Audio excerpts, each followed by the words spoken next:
This is a beauty. This is like a CBC throwback. You look like a young Steve Armitage. It's a little slippery. Like I'm slipping off the chair a little bit. I may have to adjust positions here. Okay. We'll see. You can adjust positions all you want, Frankie. So first of all, sluggish start for the Jets.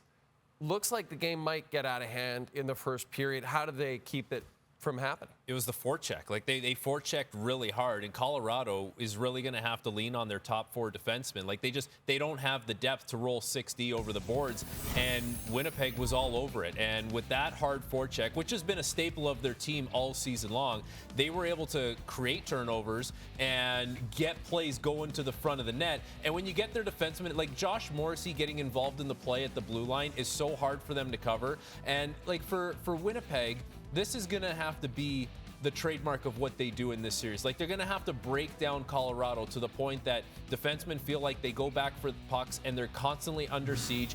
And Georgiev wasn't very good, so anything that's happening in and around him is going to be very important for them because like anything can go in on this guy right now. He's not playing very well. Thought the forecheck was a big reason why Winnipeg had a lot of success, and it was all four lines. It wasn't just the Lowry line. It wasn't just the fourth line. It was the best players forechecking really hard for the Jets. And to your point about all four lines, I mean, you need all that depth. Why do you need this depth scoring so badly if you're the Winnipeg Jets? It's not like Colorado where you've got these three stars who are just doing everything. Because they're not a team that can play without having all four lines contributing to a game. Like, Rick Bowness decides to start the third line tonight. Set the tone early on, and it's Adam Lowry, and he's going to be physical. And as this game goes on, you kind of see how the different elements of each line come to factor in. And the Jets are an interesting team because they're always going to be led offensively by the best players, Scheifele and Connor.